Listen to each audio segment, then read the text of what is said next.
de Miraflores, y allá bueno, había un misionero también que se llama Estigo, que lo quiere mucho. No sé si el nombre que está acá alguno, pero él ha venido a visitar y él me ha estado hablando mucho acerca de ustedes, quiero que los conozca, y por fin ahora tengo en esta noche la oportunidad de conocerlos y estar con ustedes, y que estamos muy agradecidos por ello. Como lo mencionó el pastor Carlos, mi especialidad es la historia de la iglesia, y por eso es que la presentación de hoy va a tener este enfoque histórico, ¿verdad?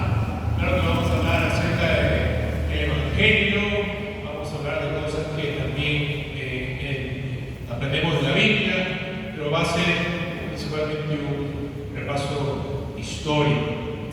Vamos a empezar. A los hermanos que están en la diapositiva, les voy a pedir que muestren la primera diapositiva, la cual no tiene ningún texto. La primerísima diapositiva, para mayor claridad. Muy bien, gracias. Vamos a empezar con un ejercicio para ustedes, hermanos y hermanas que conocen muy bien su Biblia. Esta ilustración quiere representar una de las parábolas de nuestro Señor Jesucristo.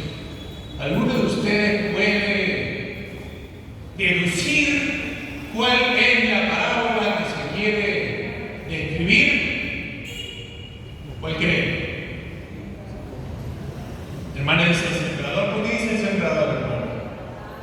Porque están las aves, hay aves. ¿Qué otra cosa ven ustedes? ¿Perdón, pastor? La semilla de mostaza. No sé si se dieron cuenta. Están las aves, está el árbol, pero si se dan cuenta, en el centro que hay una pepita ahí chiquitita que apunta para el árbol. El árbol, fíjense que es un árbol grandote porque está como que llenando todo el mundo, ¿verdad? Entonces, comparto esta imagen. Esta va a ser la imagen principal de nuestro tema, porque vamos a ver en este repaso histórico en el cual nos vamos a enfocar en el tema de las misiones, cómo ha avanzado el Evangelio a través del mundo y qué podemos aprender nosotros de eso para el presente.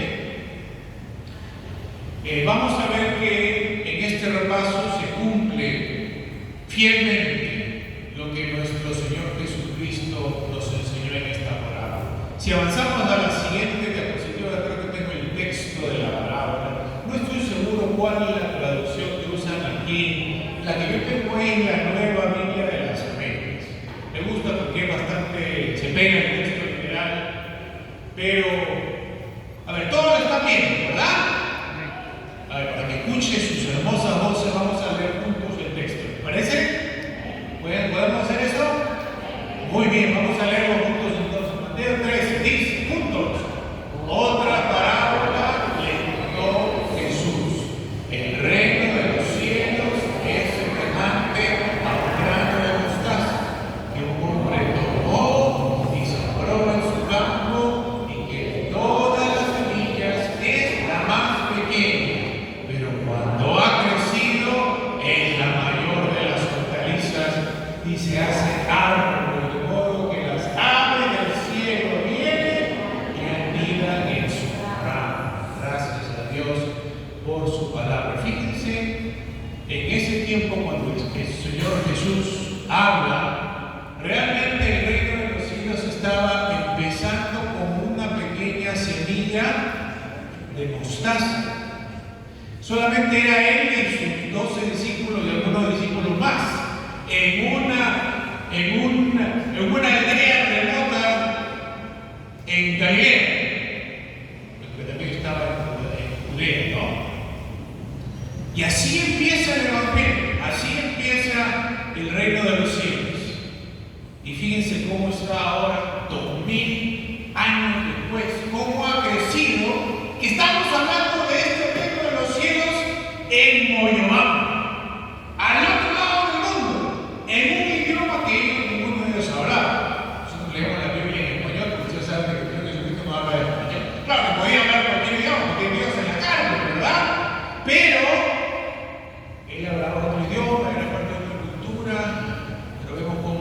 cumplido esto. Y vamos a ver cómo llegamos desde Galilea, desde Nazaret, hasta en el primer siglo, hasta Moyobamba en el año 2024. Estamos en el 2024, ¿verdad? 2024, y vamos a ver qué podemos aprender. ¿Les parece bien? Ese es el plan que tenemos para estas 2 noches que vamos a estar juntos. El tema es Iglesia y Misión, un repaso histórico del avance del Evangelio en un punto contrario. Fíjense que esa última frase tiene un propósito. Hablamos de un punto contrario, porque una de las cosas que vamos a enfatizar en este repaso histórico es que la Iglesia ha crecido, pero este crecimiento no ha sido libre de retos, de contratiempos, de oposición. Vamos a ver a través de este repaso de que la Iglesia, para llegar al punto en el que está, ha tenido que superar muchísimos retos. Y vamos a mencionar estas cosas para también preguntarnos hoy en día cómo nosotros podemos vencer en el poder de Dios, en el poder del Evangelio, en el poder del Espíritu Santo, los retos que nos encontramos nosotros en el presente, aquí en Moyobamba. ¿Está bien? Vamos entonces a empezar. Pasamos a la siguiente diapositiva. Antes de ver el plan para hoy, bueno, vamos a repasar en estos 2 días 5 etapas en este avance del Evangelio. Y acá esto es una división muy común en un estudio de la Iglesia. ¿Qué dice el primer punto? La primera etapa que vamos a ver. ¿Pueden ver en la pantalla o no? Iglesia antigua. Primero vamos a hablar acerca de la iglesia antigua. Cuando hablamos de la iglesia antigua, que nos estamos refiriendo a la iglesia no solamente de los apóstoles, estamos refiriéndonos también a la iglesia de los primeros 5 siglos. ¿Está bien?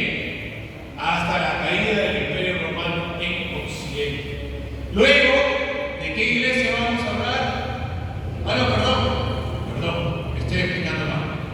El segundo punto, ¿cuál dice? Imperial. Entonces, en la iglesia imperial la vamos a enfocar en los siglos IV y V, perdón. Cuando estamos hablando de la iglesia antigua, nos vamos a enfocar en los primeros 3 siglos.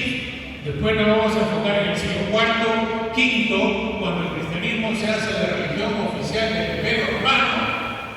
Por eso hablamos de la iglesia imperial. ¿Cuál es el tercer punto? Iglesia medieval, es decir, de la Edad Media. Yo creo que hasta ahí vamos a llegar el día de hoy, y luego el día de mañana, que nos volvemos a reunir con el favor de Dios, vamos a hablar de iglesia, punto 4, ¿qué dice? Reformada, y también iglesia moderna. Muy bien, vamos a pasar entonces a la primera, pero ahora sí quiero, yo sé que hemos orado juntos, pero como es la costumbre que tengo también vamos a hacer una oración, así que les pido que me acompañen en una oración. Padre que estás en los cielos, te damos las gracias, Señor, por reunirnos en esta noche.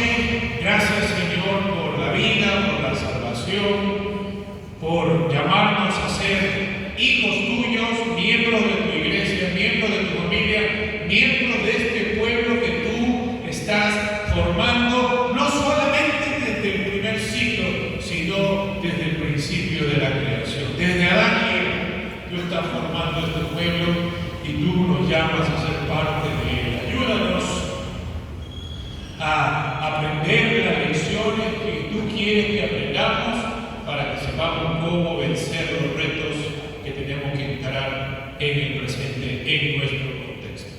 Te lo pedimos por Jesucristo y para su gloria. Amén.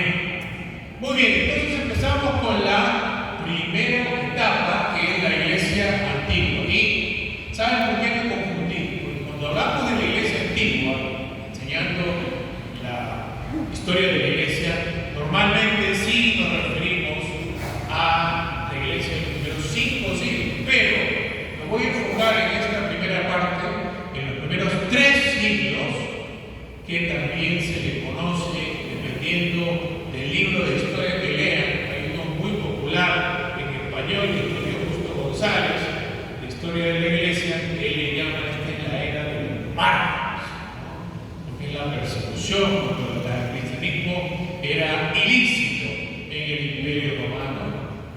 entonces, como ven ahí en la pantalla, vamos a llegar más o menos hasta el año 300, y por eso estamos subtitulando esta sección desde Pablo, estamos hablando del apóstol Pablo, hasta, ¿quién dice?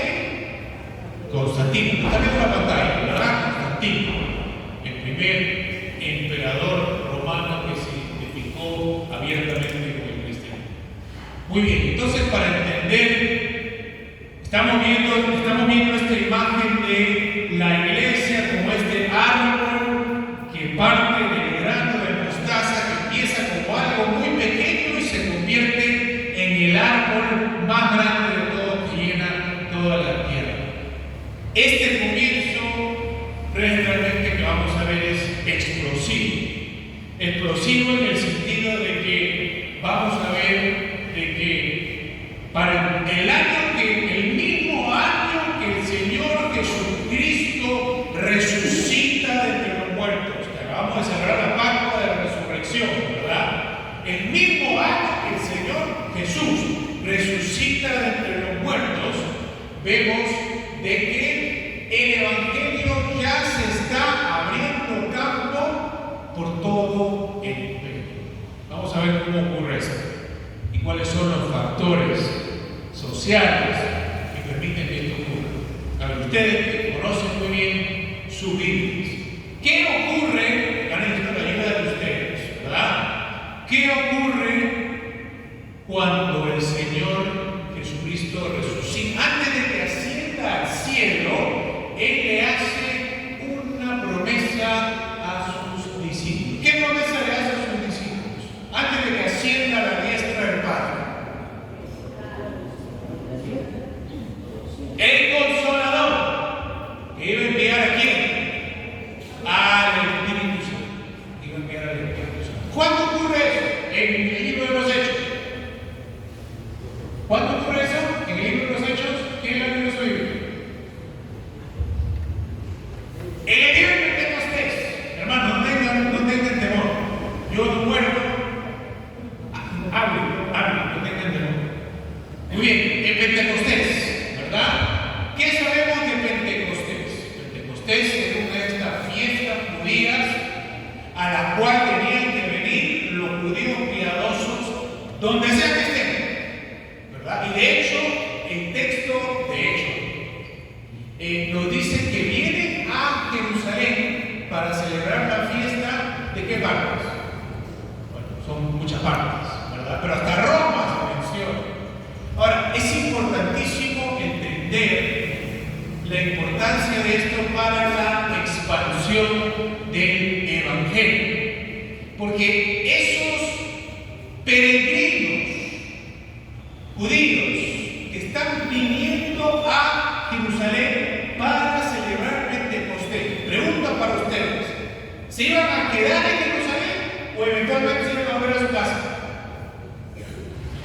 Si van a volver a su casa, ellos no se están mudando a Jerusalén, están viniendo a Jerusalén solamente para celebrar la fiesta de Pentecostés. Cuando terminaban Pentecostés, agarraban sus maletas y se iban de vuelta a donde venían, de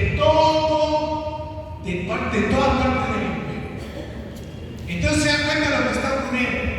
Cuando cae el Espíritu Santo y el Evangelio se predica y se nos dice que miles de personas se convierten al Señor Jesucristo, el Evangelio ya está expandiéndose de cierta manera por todo el imperio.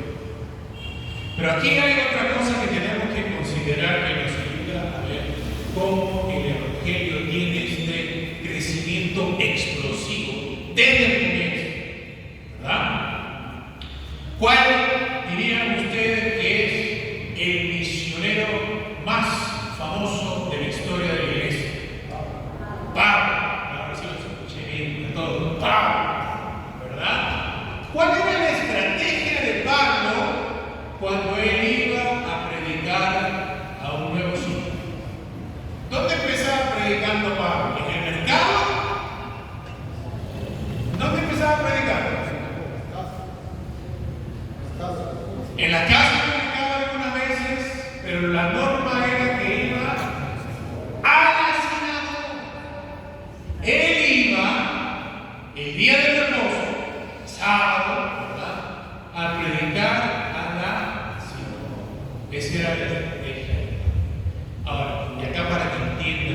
más.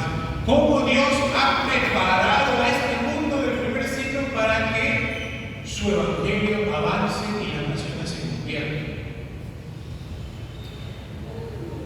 Cuando nosotros leemos en la Biblia, ¿verdad?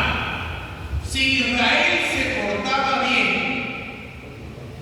Dios le promete que va a estar seguro en su tierra y que va a prosperar, que todo le va a ir bien, ¿verdad? ¿Qué le promete Dios a Israel que le va a pasar si se porta mal, si es desobediente? Lo va a esparcir, dice, por todas las naciones. Y hemos hecho cómo ocurre eso. Pero ¿qué pasa? Y esto es la sorpresa de cómo Dios, en su soberanía, Él está preparando todo para que el mundo se convierta a su hijo. Los judíos se portan mal. Dios los reparte por el mundo. Y repartidos por el mundo, ¿qué hacen ellos? Pues empiezan sus sinagogas. Para cuando en el tiempo de Moisés, cuando leemos en la ley, no hay sinagoga por todo el Mediterráneo. Pero para el primer siglo, cuando Jesús aparece, por estas cosas que estamos viendo, ya hay sinagogas esparcidas por todo el mundo mediterráneo. El mundo mediterráneo, estamos hablando no solamente de la tierra prometida, estamos hablando del norte de África, estamos hablando del sur de Europa, este mundo que rodea el mar Mediterráneo. Ya hay sinagogas por todos esos lados. ¿Y eso qué quiere decir? De que para el momento en que aparece el Señor Jesucristo, ya hay una audiencia que está esperando a su Mesías por todas estas naciones. ¿Se dan cuenta cómo Dios estaba preparando eso para que cuando fuese el momento en que su Hijo se revelase, entonces el apóstol, gente como el apóstol Pablo, simplemente pudiese ir a estas sinagogas que ya creían en Dios, que lo adoraban, que ya leían la Torá, que estaban esperando al Mesías, que Él les diga, el Mesías ya vino. No tiene que explicarle, ellos ya saben que ya conocen la figura del Mesías, ya conocen las promesas, las profecías, solamente estaban esperando.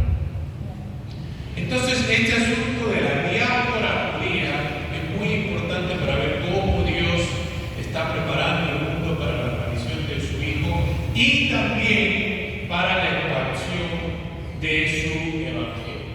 Pero la otra cosa que es muy importante notar en lo segundo que ven ustedes en la diapositiva, después de la diáspora judía, ¿qué leen ustedes en la diapositiva? La Pax Romana. No es que me equivocaba de escribir Pax, le llamaban pues la Pax, así con X, romana, porque ellos hablaban latín, ¿verdad?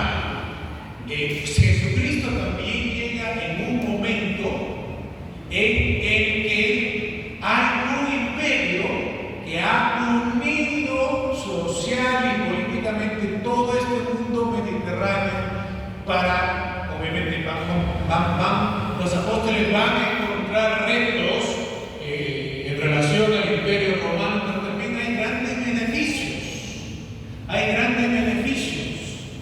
Por un lado, el imperio romano no tenía control de todo este territorio y para mantener a estos territorios bajo su control, bajo su dominio, tenía que movilizar sus ejércitos. Y para poder movilizar esos ejércitos, ¿qué necesitaba construir el imperio romano? Tenía que construir caminos para que esos ejércitos puedan pasar de un lado para otro. ¿Se dan cuenta cómo también esto les ayuda a los primeros misioneros cristianos como Pablo, que ya no tienen que estar trepándose a cerro, pasando por la jungla, ¿verdad? Este caminito hecho para ellos, para que ellos puedan ir por donde los ejércitos de Roma pasaban, los ejércitos del Señor también puedan ir para predicar este evangelio. También les daban protección, ¿verdad? ¿Se acuerdan? Por lo menos vemos un caso en el Nuevo Testamento en el que Pablo se salva por decir que es un ciudadano de dónde? Entonces, y aparte podríamos decir otra cosa. Antes de esto, ¿en qué idioma fue escrito el Nuevo Testamento? En griego, ¿verdad? Y esto es el resultado de que también previamente ha venido un emperador Alejandro Magno, general Alejandro Magno, que ha esparcido la cultura griega por todo el Mediterráneo, ha puesto una lengua común como el griego para que la gente se pueda comunicar a pesar de venir de diferentes partes. Todas estas cosas nosotros no podemos tomarlas por dadas. Dios en su soberanía estaba preparando el mundo para que cuando, como dice Gálatas, en el tiempo señalado, en el tiempo indicado, aparezca el Señor Jesucristo y se pueda cumplir la gran comisión que le dio a sus apóstoles de ir por todo el mundo a predicar el Evangelio. Y una de las cosas que nos hace ver cómo también el imperio, si vamos a ver por otro lado, hizo las cosas difíciles para la iglesia, por otro lado también lo facilitó, y eso se hace evidente en el hecho que el crecimiento del cristianismo, de la iglesia, en estos primeros siglos estaba principalmente limitado adentro del imperio romano. Entonces vemos que realmente creó un contexto propicio para que la iglesia pueda prosperar dentro de ese tiempo. Ahora, una cosa también importante que notar aquí es que también nosotros podamos pensar de que la iglesia crece también porque hay un montón de misioneros como Pablo. Y la verdad es que misioneros como Pablo eran una excepción. La gran mayoría de cristianos eran cristianos comunes y corrientes como usted y como yo. Y eso nos enseña, pensando en cosas que podemos aprender para el presente, en que desde el comienzo, el medio constante, la manera constante en que el mensaje del Evangelio se esparce y se comunica a otros, es por medio de relaciones familiares, relaciones hogareñas, relaciones entre amigos. ¿Se dan cuenta ustedes de que de los mismos apóstoles? ¿Cuántos de los apóstoles eran hermanos? Varios. Simón, Pedro, ¿es hermano de quién? De Andrés. Juan, ¿es hermano de quién? De Jacobo, ¿verdad? Y entonces, y así también hay, incluso el mismo Juan el Bautista era primo de Jesús. ¿Cuál es el punto?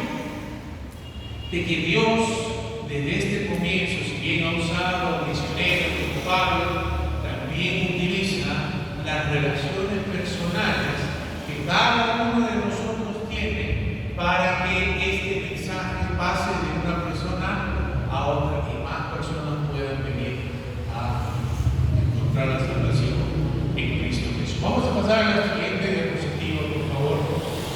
Bueno, yo le dije de que íbamos a mencionar algunos retos en cada una de estas etapas, ¿verdad? Voy a cumplir mi promesa y vamos a mencionar algunos de los retos que la iglesia en estos primeros siglos encontró y vamos a ver cómo los llega a superar. Y vemos que en estos primeros siglos hay un gran reto externo y un gran reto interno. El reto externo, el reto que viene de afuera, es la, ¿qué dice ahí? La persecución. La persecución. Ya dijimos nosotros de que de cierta manera el imperio romano le ayudó a la iglesia en los primeros siglos a crecer, pero en otra manera también le hizo la vida muy difícil. ¿Cómo le hace la vida difícil el imperio a la iglesia? Pues persiguiendo, derramando la sangre de los cristianos. Y una de las cosas que vemos es de que, bueno, la persecución ha sido parte de la historia del cristianismo desde el comienzo. Al mismo Señor Jesucristo, Él no muere en su cama, rodeado de sus discípulos tranquilamente. Él muere crucificado por los romanos. Entonces, esta persecución romana parte de la historia del cristianismo desde el comienzo. Y ahora, es verdad de que la persecución que la iglesia sufría en los primeros siglos no tenía la misma intensidad en todo momento. No es que en todas partes y a cada momento los romanos estaban echando a cristianos al Coliseo para que se lo coman los leones. Eso no es así. Es por temporada, por tiempo, por diferentes razones que la persecución puede surgir. Por ejemplo, ustedes conocen, tal vez alguno, ¿a quién se le atribuye, a qué emperador hoy malo se le atribuye el martirio de Pedro y de Pablo? ¿Alguien sabe? Nerón, a Nerón, ¿verdad? A Nerón se le asocia con una persecución muy severa de la iglesia, pero como estaba diciendo yo, esta es una persecución limitada a Roma, a la ciudad de Roma, y debido a circunstancias muy específicas. En el caso concreto de Nerón, en la ciudad de Roma hay un gran incendio, se quema gran parte de la ciudad, Nerón aprovecha para hacer nuevas construcciones y entonces la gente dice, el que inició este incendio fue Nerón, para que haga todos sus proyectos de construcción que tenía. Entonces, ¿qué hace Nerón para que la gente no pierda el favor popular? ¿A quién creen que le echa a él la culpa? A los cristianos. Entonces, por eso es parte de la razón por la cual él se la toma con los cristianos. Que, cabe recordar, no es una religión lícita, no es una religión reconocida, respetada por el Imperio Romano. Y entonces, como estamos viendo, en los primeros siglos puede surgir alguna persecución por aquí, alguna persecución por allá, pero eventualmente, cuando pues la iglesia es un puñado de personas, el imperio no le presta mucha atención, pues porque el imperio tiene problemas más grandes que un puñado de locos que están haciendo cosas. Pero la iglesia, con el pasar del tiempo, crece. Y ya llega un momento en que hasta el 10% del imperio se identificaba como cristiano. Y entonces, cuando llega el imperio y se da cuenta del tamaño que está tomando la iglesia, entonces dicen: esto ya no puede seguir así, tenemos que ponerle un fin a esto. Y ahí es donde empieza la persecución más sistemática, más general de todos los cristianos en todas partes, hasta la gran persecución de Diocleciano a fines del siglo III, inicio del IV. Muy bien, estamos viendo los retos que tuvo que encarar la iglesia en los primeros siglos. Bueno, ¿cómo superó la iglesia este primer reto? Pues parte de la estrategia de la iglesia fue celebrar el martirio. Celebrar el martirio. Presentar a los mártires como el tipo de cristiano más excelso. Cosa que si uno quería ser un cristiano sumamente entregado a Cristo, los cristianos más maduros, más santificados, eran los mártires, porque los mártires son los que lo dan todo por el Señor. Y entonces es una manera de preparar a las personas para que no se desanimen ante estas dificultades, celebrar, animarlos. De cierta manera esto también va a crear ciertos problemas en la iglesia, pero eso es una manera en que la iglesia trata con este problema de la persecución. Por otro lado, también en el segundo siglo surgen los famosos apologistas. Los apologistas. ¿Quiénes son los apologistas? ¿No? Bueno, estoy pidiendo que me den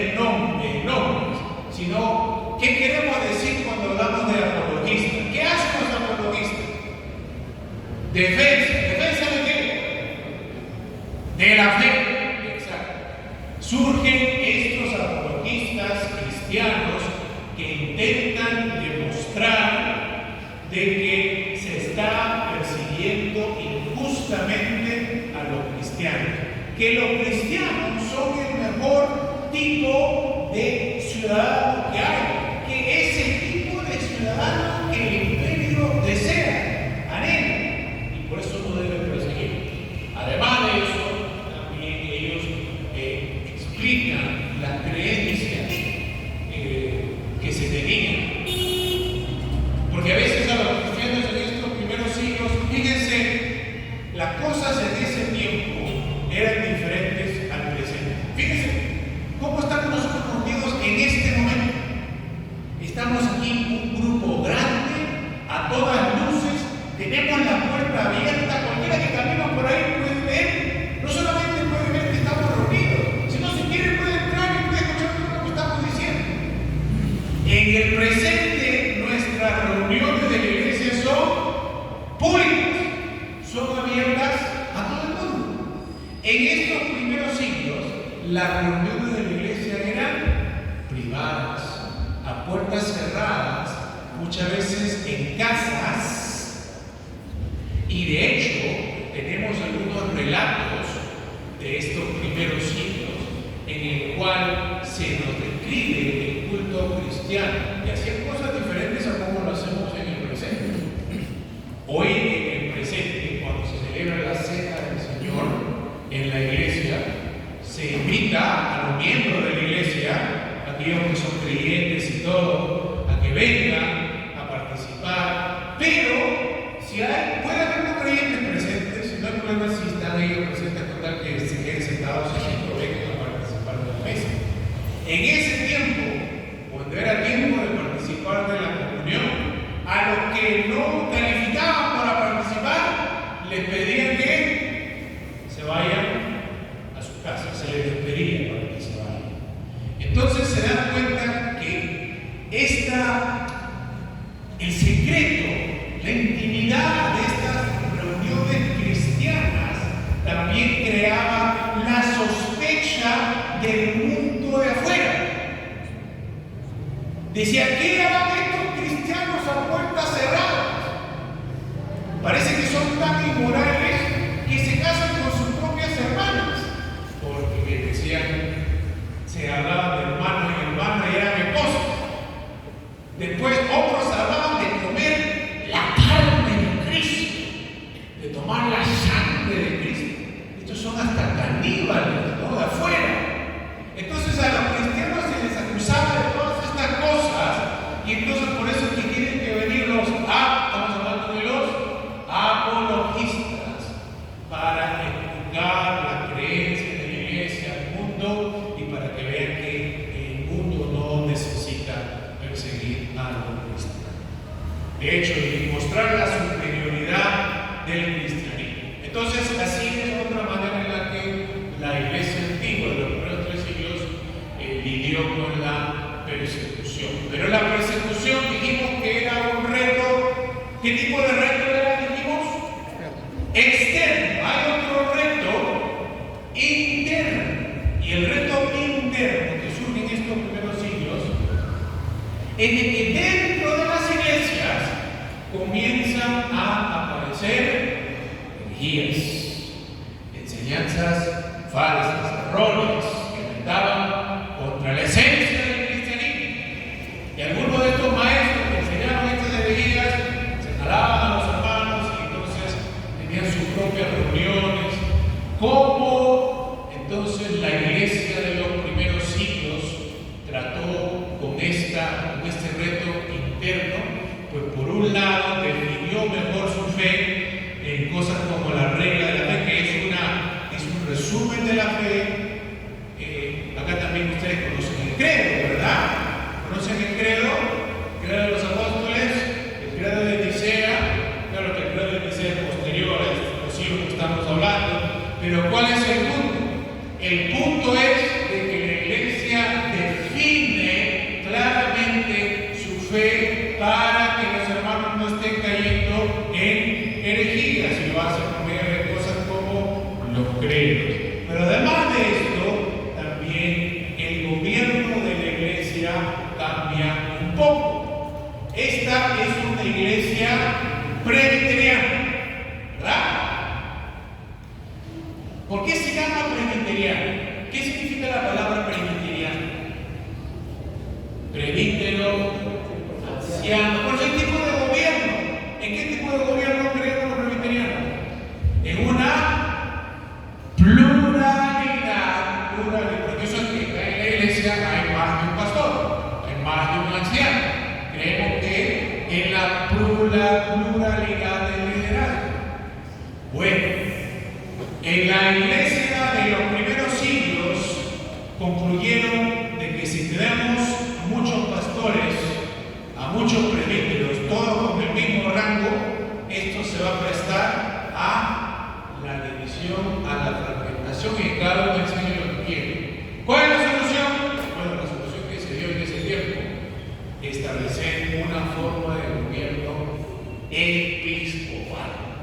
Que quiere decir que ya no hay muchos obispos en la iglesia, sino que cada iglesia solamente puede tener ¿cuántos obispos creen? Uno solo. El que está como el obispo está dentro de la iglesia. El que está fuera de comunión con el obispo está fuera de la iglesia. Y el obispo tiene que defender la sana doctrina, la ortodoxia. Así es como la iglesia de los primeros siglos trató de resolver este reto interno. Muy bien. Y entonces, acá lo que tengo para ustedes en este mapa es para que se hagan una idea de la expansión del cristianismo en estos primeros siglos. Como ya dijimos, estaba principalmente limitada a dónde. Yo les dije, estaba limitado este crecimiento a dónde. Al Imperio Romano, ¿verdad? Que está rodeaba el mar Mediterráneo, que lo ven ahí. Claro que no estamos diciendo que no llega afuera, sí llega afuera en algunos casos, pero el grueso del cristianismo se encontraba dentro del imperio. Vamos a contrastar esta imagen a otras etapas para que vean cómo crece la presencia del cristianismo. Pero por ahora, miren cómo está eso. Hermana, vamos a pasar a la siguiente diapositiva, por favor.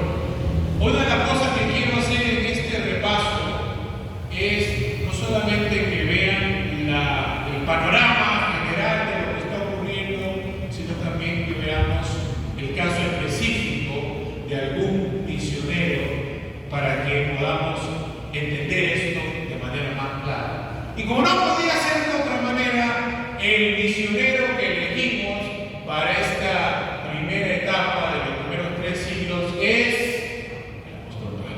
el apóstol Pablo. Y eso es otra cosa importante para que entiendan para el crecimiento del evangelio. A Pablo se le conoce como el apóstol de quién. ¿El apóstol de quién? De los gentiles. El apóstol de las naciones, ¿verdad? Y entonces Pablo se le conoce así porque él predicaba el evangelio no solamente a judíos, sino a gentiles. Fíjense, él es muy importante en este punto porque él es el que le ayuda a la iglesia a entender de que cuando el evangelio llega a los gentiles, a los no judíos, no es necesario imponer a los gentiles la ley de Moisés para que la guarden. Tal vez no nos damos cuenta de la importancia de este punto. Esto es importantísimo para el surgimiento del cristianismo. Si los apóstoles, porque fíjense que ellos debaten esto en el capítulo 15 de Hechos, ¿verdad? Vemos que Pablo, Bernabé le traen este asunto al resto de los apóstoles se reúnen en Jerusalén y debaten este asunto de la ley de Moisés. Fíjense que debaten porque no está claro qué se debe hacer. No está claro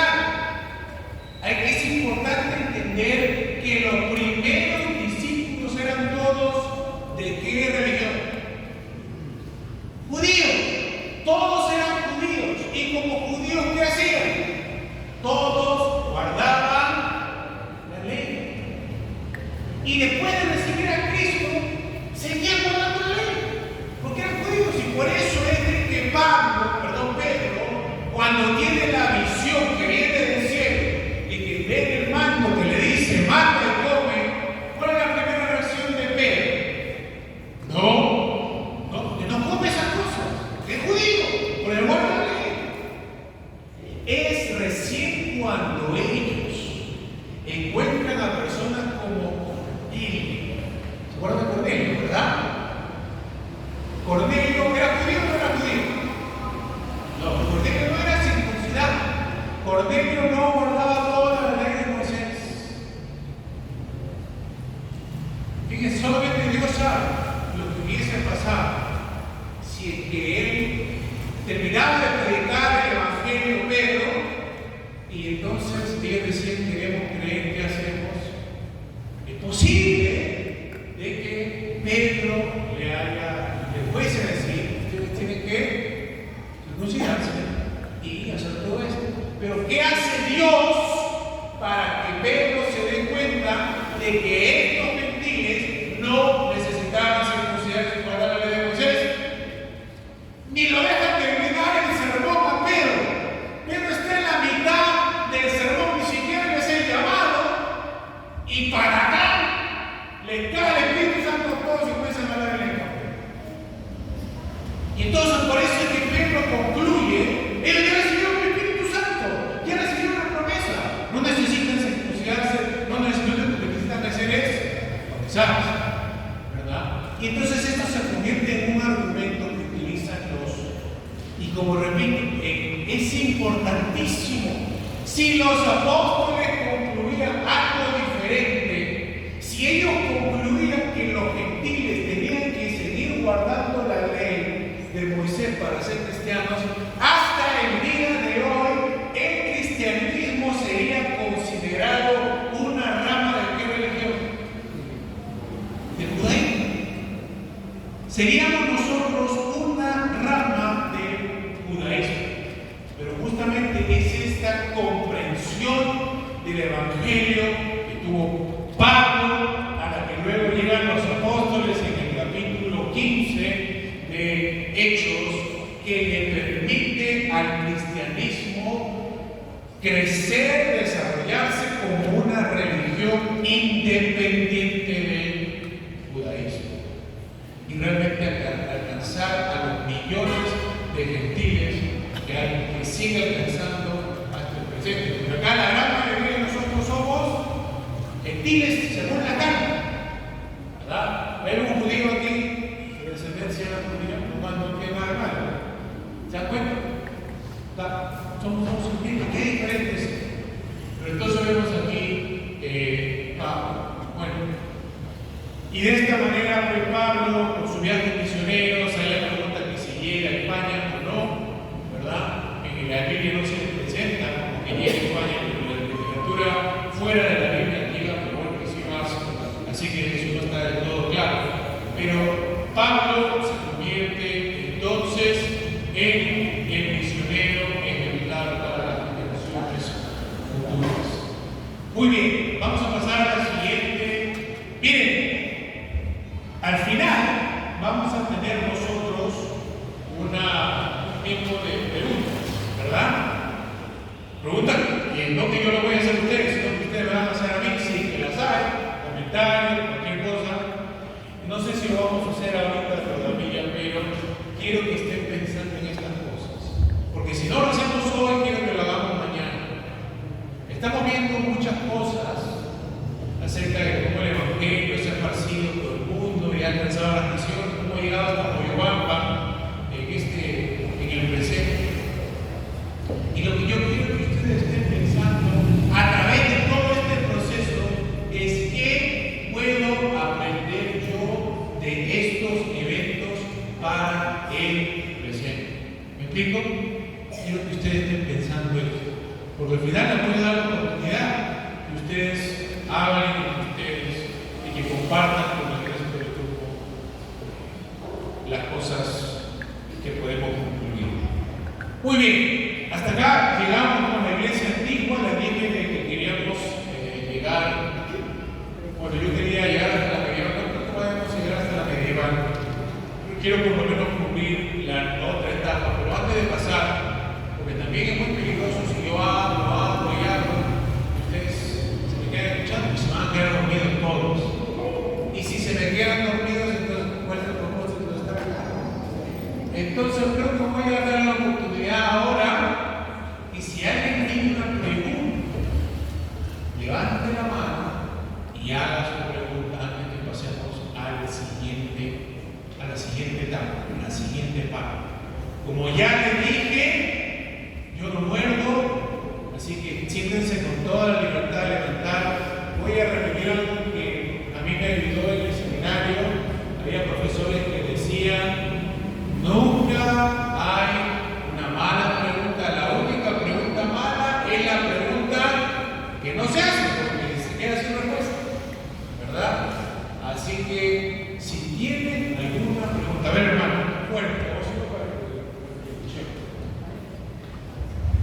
Irmão, gostaria de saber por que os católicos dizem que eles são a primeira igreja fundada por Cristo.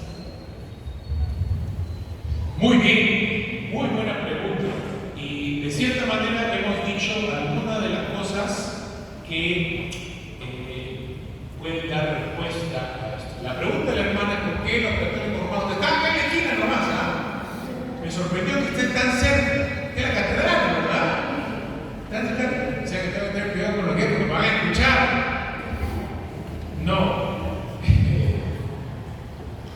¿Por qué dicen ellos de que son la iglesia verdadera, la iglesia original? Que obviamente nosotros no lo creemos, nosotros estaríamos allá en la esquina con ellos. ¿Por qué dicen eso? ¿Se acuerdan lo que yo les dije que pasó en el siglo II? Cómo la iglesia antigua trató con el reto interno de la herejía y la división. ¿Se acuerdan que dijimos que hizo un cambio la iglesia en su forma de gobierno? Desarrolló el sistema de gobierno episcopal o episcopal monárquico, porque es solamente un obispo local. Entonces, eso le llevó a la iglesia antigua, que es verdad, a la iglesia antigua, a definir a la iglesia como la comunidad que está en comunión con el único obispo legítimo. ¿Me hago entender? Así como ellos explicaron, para evitar la división, que la iglesia se esté fragmentando en diferentes bandos, en diferentes grupos. Y entonces, estos obispos, en sucesión apostólica, una vez que se identifica a un solo obispo como la cabeza de cada iglesia, entonces, ¿quién es el sucesor de los apóstoles en esa iglesia? Es el obispo. El obispo es el sucesor de los apóstoles en esa iglesia. Muy bien. Ahora, esta forma de gobierno se adoptó por todo el imperio. Y hay algunos eruditos que de hecho dicen de que el último lugar en que se adoptó esto fue en Roma, porque era una iglesia tan grande, no tan difícil hacer eso. Pero bueno, una vez de que la iglesia entera adopta esta forma de gobierno episcopal, no se puede negar el adoptar, y que se define a la iglesia legítima y verdadera como la iglesia que está en comunión con el obispo legítimo. Entonces la pregunta surge, ¿está bien? Entonces los obispos son el centro de la unidad de la iglesia, ¿verdad? ¿Qué pasa cuando se forman bandos entre los obispos y hay división entre los obispos? ¿Cómo se soluciona ese problema? Bueno, desde muy temprano, eso no se puede negar porque la evidencia lo demuestra, desde muy temprano la iglesia romana se presenta a sí misma como la iglesia que mantiene pues esta unidad, porque cuando hay disputas entre las otras iglesias y otras partes, la idea era que se tenía que mantener comunión con el obispo de Roma. Ahora, un punto importantísimo ahora. Eso es lo que Roma propone y dice desde muy temprano. Desde finales del segundo siglo ya podemos ver algunos obispos romanos que dicen: si ustedes no están de acuerdo con lo que nosotros hacemos, los excomulgamos. Pero aquí es importante entender algo. O sea, no se puede negar esa parte, pero tenemos que entender nosotros una cosa muy clara. Una cosa es lo que dice Roma acerca del poder que ellos tienen, y otra cosa es lo que cree el resto de la iglesia. ¿Me explico? Y en la práctica nos demuestra de que en estos primeros siglos, cada vez que Roma decía: ustedes tienen que hacer lo que nosotros les decimos, el resto de la iglesia decía: nosotros vamos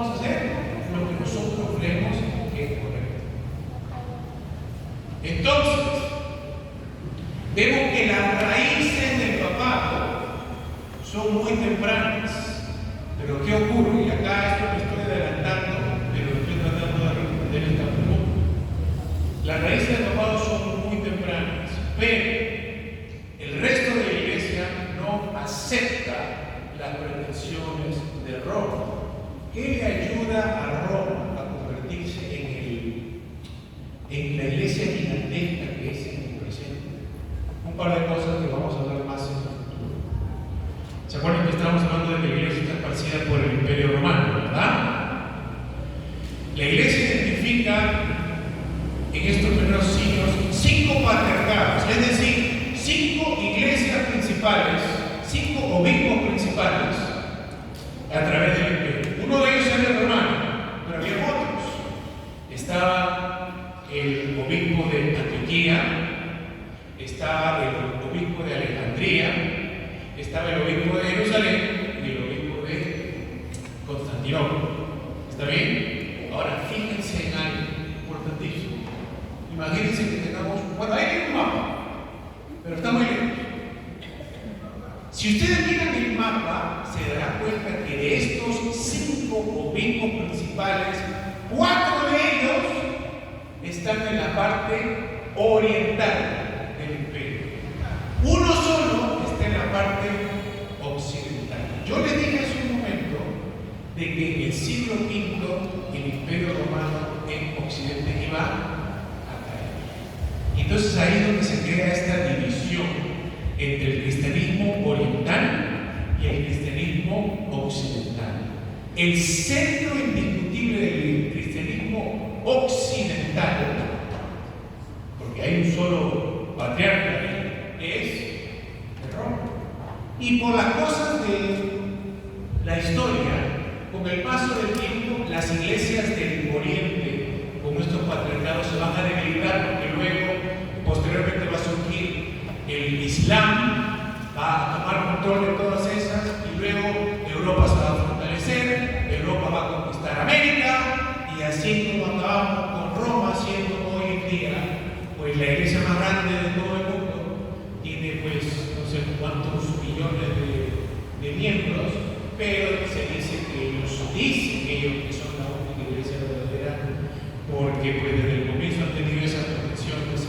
Pero si miramos los hechos históricos, podemos ver que el resto de la iglesia antigua rechazó esas pretensiones y que por eso hasta el día de hoy las iglesias ortodoxas, esas iglesias de Constantinopla, Antioquía, Alejandría, Jerusalén, no están en comunión con el Cristo de Roma, se separaron.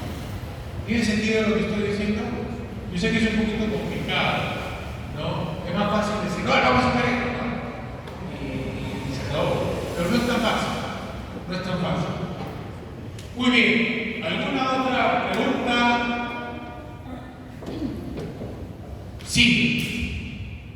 En el tiempo de la persecución se celebraban los mártires. En nuestros días no sufrimos persecución. ¿Cómo celebrar? ¿A quién celebrarle? Muy bien, es una buena pregunta. Y hay una aclaración. El hermano dice de que no sufrimos persecución. No sufrimos persecución aquí, en el Perú. Porque es importante recordar esto. La iglesia de los mártires no ha acabado. De hecho, algunos estudiosos creen que en este último siglo, escuchen bien lo que les voy a decir, que en este último siglo más cristianos han muerto por su fe que en todos los siglos anteriores combinados. Más cristianos han muerto por su fe en este último siglo que en todos los siglos anteriores combinados. No vemos nosotros eso, pero sabemos que hay otras partes del mundo, especialmente en el mundo musulmán, en el que a los cristianos sí se les persigue y la gente todavía está derramando su sangre por Cristo. Muy bien. Pero el hermano va a hacer una pregunta importante, ¿verdad? En el tiempo de los mártires, las superestrellas, por decir espirituales, por decirlo así, eran los mártires, ¿verdad? Pero él hace la pregunta en el presente. Entonces, ¿quiénes son los grandes cristianos del presente? Y la respuesta es, me parece, que acá, si alguien discrepa, por favor, quiero escucharlo. Como yo digo, yo quiero que ustedes hablen, yo quiero que ustedes piensen, yo quiero que tengamos un diálogo, no quiero solamente que me escuchen y que conmigo, ¿verdad? Entonces, lo que me parece, en respuesta a lo que dice el hermano, es que depende de la denominación a la que uno vaya, porque diferentes denominaciones valoran más diferentes cosas. Por ejemplo, en la formación, aquí en nuestra tradición presbiteriana reformada, ¿qué cosa valoramos? La reforma, conocimiento. A veces no lo reconocemos, pero hay que abrir los ojos y ver. Aquí en nuestra tradición reformada, valoramos mucho la sana doctrina, el conocimiento, la erudición. Y entonces celebramos mucho a los grandes pastores que conocen mucho, ¿verdad? A los luteros, ¿verdad? Claro que David, somos reformados, somos luteranos. Aunque nos gusta mucho Lutero, a Lutero lo celebran todos. Aunque estaba de acuerdo o desacuerdo con todas las iglesias evangélicas en el presente, igual todos lo celebramos en el mes de la reforma. Pero piensen en otras denominaciones. En las denominaciones en las que no se valora mucho la doctrina y la música es importantísima, pues ya ven que los grandes, los salmistas del presente, ¿no? Muchos de estos músicos que se hacen famosos cantando canciones, después se hacen pastores y son superestrellas en su sitio porque valoran ese tipo de cosas. Otras denominaciones que buscan dones, ¿verdad? Tal vez van a valorar a aquel hermano que muestre mayores dones espirituales. ¿Me estoy haciendo entender? Entonces, lo que quiero decir es que en el presente las iglesias evangélicas valoran diferentes cosas y dependiendo de la iglesia que estemos hablando, podemos ver a aquello que se celebra. En nuestros círculos reformados, yo creo que es a los grandes maestros que nos gusta escuchar, que seguimos, ¿verdad? Entonces, hay que tener un punto de vista diferente. Pueden opinar de manera diferente, o pueden decir algo. Queremos tener este diálogo. ¿Alguien que quiera agregar algo? Pastor. Una consulta, viendo, digamos, que cada denominación tiene una perspectiva diferente. Vos como teólogo, historiador, ¿no crees que tal vez las iglesias tengamos una visión insuficiente? Estamos agarrados solamente a un punto y descuidamos otras cosas de la visión completa de la Biblia. Sí, yo estoy totalmente de acuerdo en eso.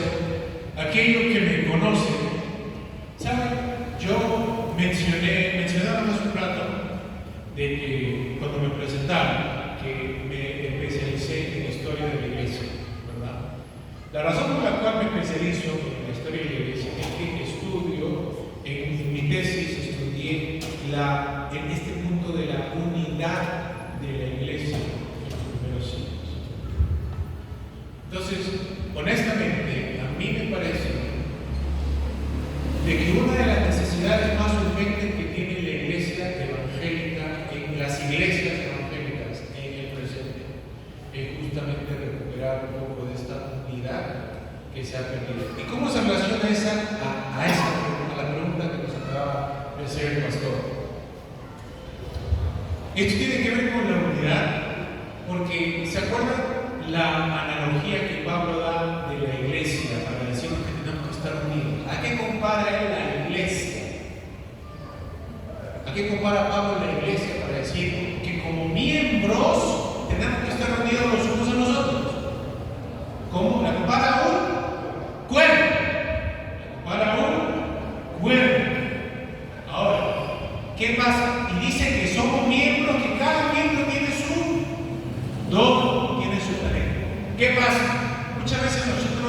limitamos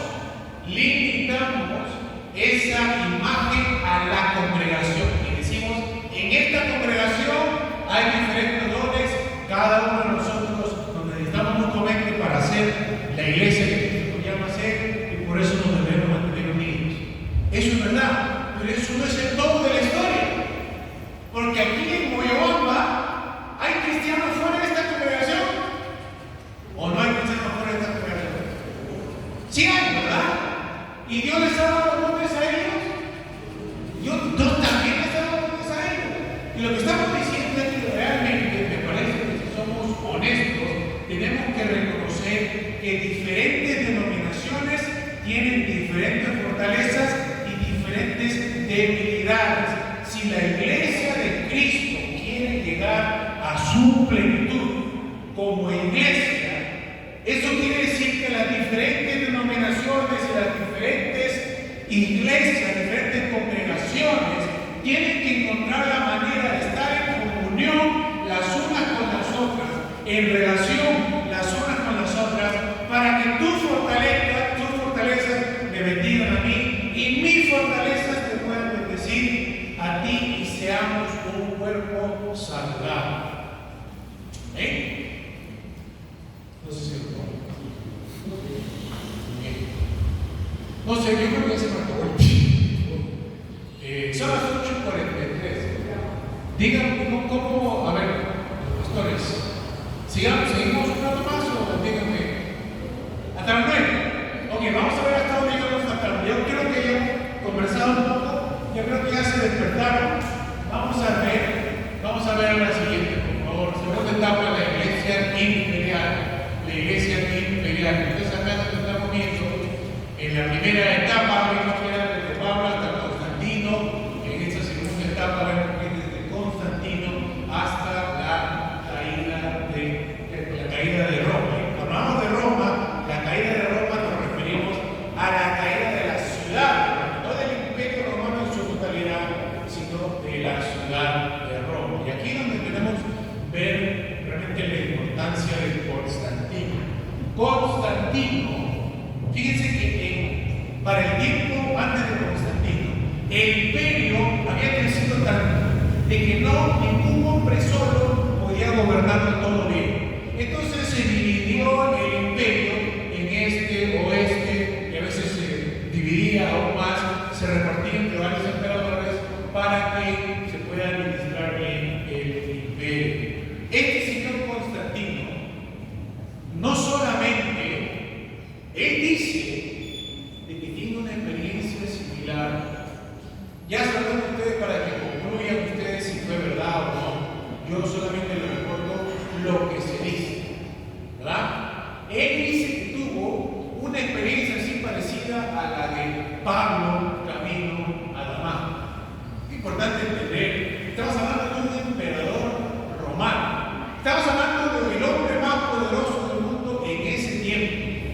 Él estaba a punto de tener una lucha con otro emperador por el control de su parte del imperio. Él lo va a buscar a Roma y camino allá, él dice que ve una señal, Constantino, algo así como una cruz que brillaba y que le dijo una voz: con esta señal vencerás. ¿Y qué hizo Constantino? Pintó la señal que viene en el cielo, que realmente era algo así como una cruz, pero también una mezcla de las primeras letras del nombre de Cristo, el Quirlo, que le llaman. Los pintó en los escudos, ¿y qué creen que pasó? Ganó. Y entonces, ¿a quién le atribuyó su victoria? O al menos dijo él, ¿a quién cree? Pues al Señor Jesucristo, que dice que se le apareció. Como le digo, se lo dejo a ustedes que concluyan lo que ustedes quieran acerca de si fue verdad. Solamente les estoy contando lo que se reporte para que entiendan por qué este señor Constantino no solamente va a tomar control de todo el imperio romano, no el este y oeste, sino que eventualmente se va a bautizar como cristiano y le va a hacer favores a la iglesia que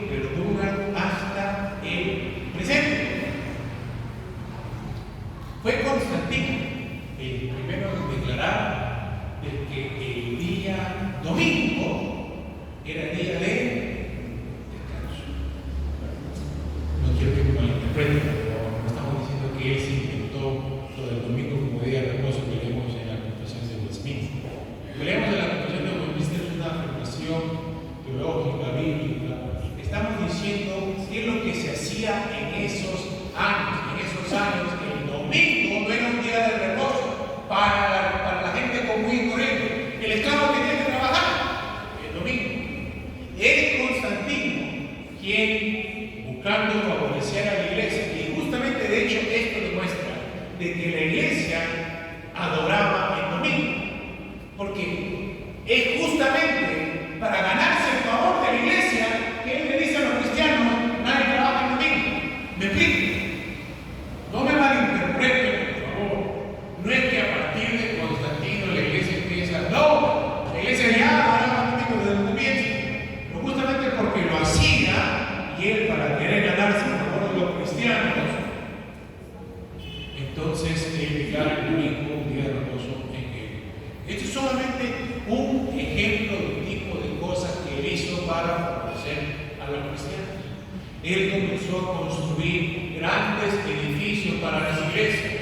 De hecho, la razón por la cual la catedral de la esquina se ve como se ve es en gran manera por la influencia de estos edificios romanos una vez que Constantino empezó a construir edificios grandes para la iglesia. Entonces, ahora bien, Constantino no es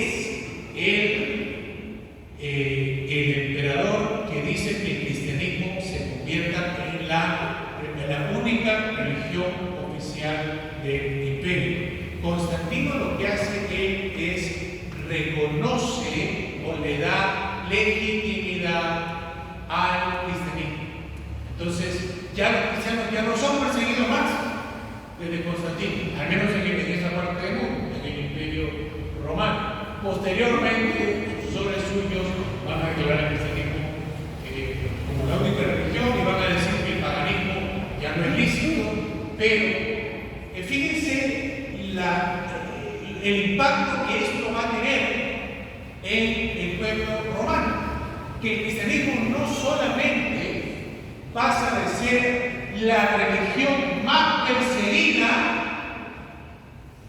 en cuestión de unos años, el cristianismo pasa de ser la religión más perseguida del imperio a ser la religión más favorecida del imperio. Y entonces, una de las cosas que esto va a ocurrir es de que con estos sucesos el cristianismo empieza a adquirir un prestigio social que no tenía. ¿Se dan cuenta? Antes el cristianismo era la religión de los pobres, de los ignorantes, de los perseguidos, y ahora el emperador, el hombre más poderoso, se identifica con el cristianismo. ¿Se dan cuenta cómo eso también cambia la percepción para el resto del imperio y hace que el resto de personas estén más abiertas?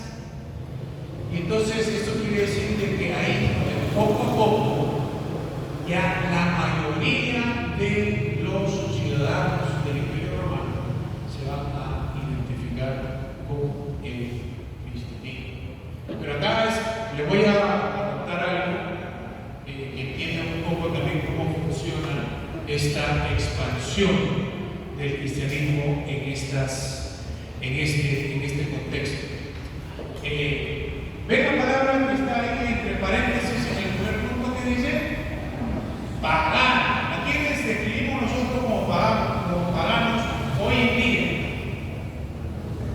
Al inconverso, al no creyente. ¿Y saben que la palabra pagano viene del latín? Y en el latín, en su uso original, se refería a la gente que vivía en los pueblos. ¿Por qué? A ver, vamos a conectar esto con Pablo. Pablo, ¿en qué tipo de ciudades predicaba Pablo? Eran todas ciudades importantes. Pablo no iba a las aldeas pequeñas y remotas donde no había nadie a predicar. Él se iba a Corinto, él se iba a Éfeso, él se iba a Roma, ¿verdad? Y entonces, esto quiere decir que al comienzo el cristianismo se encontraba localizado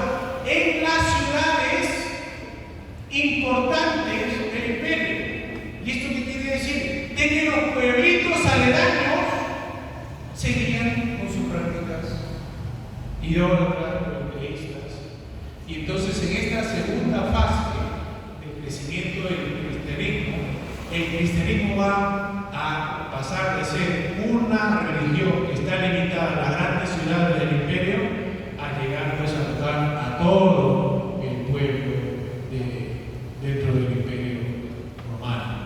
Y entonces algo curioso que va a ocurrir acá es de que en este tiempo también, como dijimos, una de las cosas que la iglesia hace frente a la herejía es define la ortodoxia. La iglesia define la ortodoxia.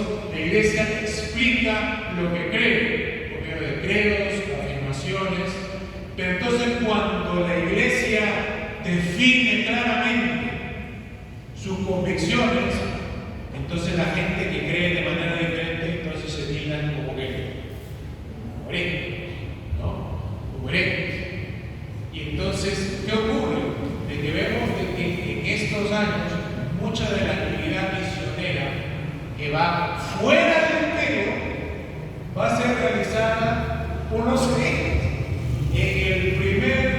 En estos siglos, estamos hablando de la iglesia imperial, la herejía más grande era el arrianismo, ¿verdad? ¿Quién ha escuchado de Arrio? ¿Alguien ha escuchado de Arrio? Arrio, hereje, siglo IV, es condenado por decir de que Jesucristo, él se le atribuye una frase que dice que hubo un tiempo en el que él no existía. Entonces, Arrio enseñaba de que Jesucristo no era eterno como el Padre. Arrio enseñaba de que Jesucristo, el Hijo, era una creación del Padre. ¿Quién enseña algo así en el presente? Los testigos de Jehová.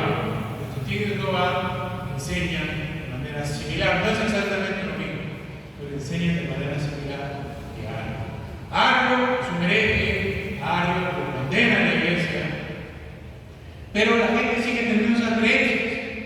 Y una vez que la iglesia y el imperio comienzan a colaborar para ponerle fin a la herejía, estos herejes arrianos comienzan pues a moverse fuera del imperio y también traen su forma de cristianismo, pues hereje, ¿no? Pero le llaman cristianismo a los pueblos fuera del imperio. Entonces vemos algo curioso en estos años, que es como que las fronteras del imperio también coinciden con las fronteras de la ortodoxia. O sea, hay presencia de gente que se llama cristiano fuera, pero muchos de estos están asociados a herejías. Déjenme ver cuánto tiempo me queda. Me quedan 4 minutos.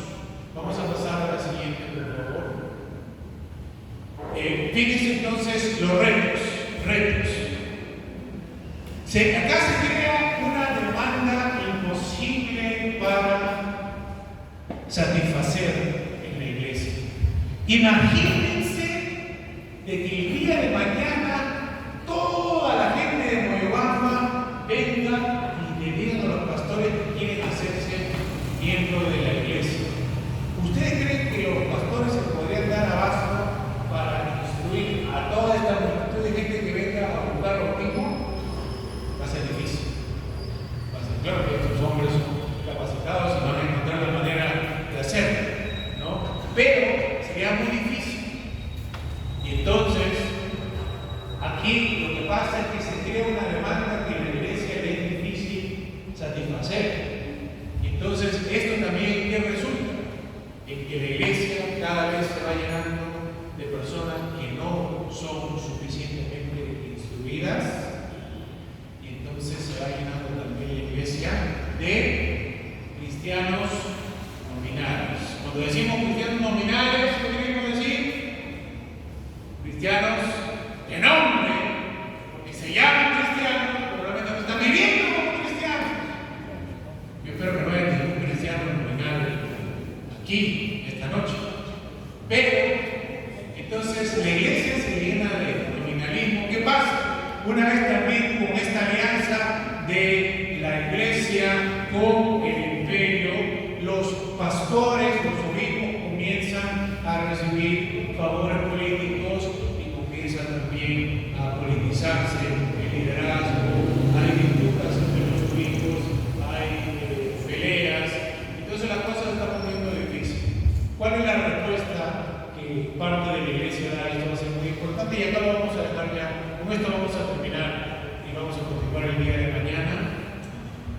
Aquí hay un problema, porque vemos que hay gente que realmente quiere seguir a Cristo, quiere estar dedicado al Señor, servirle en todo momento, dar todo por el Señor, como lo dieron todo por el Señor los mártires. Pero acá está en una situación que la Biblia ya no puede morir como mártires, porque el cristianismo ha pasado a ser no solamente inicialmente la religión ilícita, sino luego la única religión oficial. A nadie se va a morir aquí por ser que se lo estoy exagerando, realmente que una persona se sufre una persecución. Pero el punto es, ¿qué se hace en esta situación? Aquí cuando se populariza en la iglesia la idea del monje, el movimiento monarquista. Como la iglesia se comenzó a mezclar con el mundo, algunos en la iglesia dijeron, nosotros nos apartamos, vivimos separados, se siguen identificando como miembros de la iglesia, pero comienzan a vivir separados para dedicarse completamente, ya que no pueden morir por Cristo en la hoguera, pues entonces mueren por Cristo todos los días, ¿no? Con sus ayunos, con su celibato, sirviendo a Cristo de esa manera. Y entonces aquí donde surgen no solamente los monjes, sino también se comienza a ver esta diferenciación en la iglesia entre los cristianos serios y los cristianos que no son serios, ¿verdad?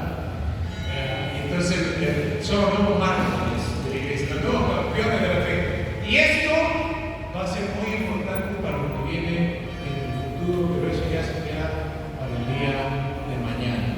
Así que, no sé, pastor, ¿quieren que más preguntas y ya cerramos todo de una vez? Porque ya son las 9, creo, ¿no? Para mañana, queda para mañana. Entonces vamos a hacer una oración y cerramos aquí. Y después le doy el micrófono al pastor si tiene alguna instrucción para dar. Oremos, hermano. Padre nuestro que estás en los cielos, te damos las gracias, Señor, por llamarnos en esta noche para instruirnos, palabra, en lo que tú has hecho, Señor, a través de la historia. Vemos, Padre, de que la historia de tu iglesia no termina con el capítulo 28 del libro de los Hechos. Que tú has seguido escribiendo esta historia a través de los siglos hasta el presente. Tú estás escribiendo la historia de tu iglesia, incluso en el presente, incluso en medio nuestro, incluso por nuestras vidas.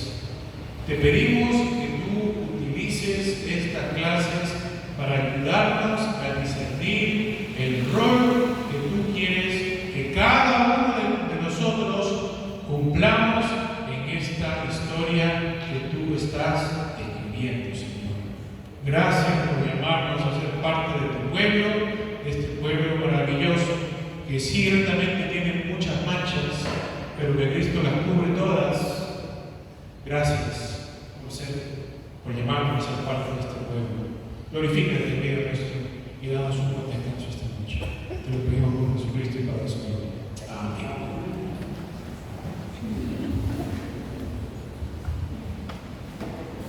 Muy bien, hermanos, hemos aprendido un montón de cosas en esta noche.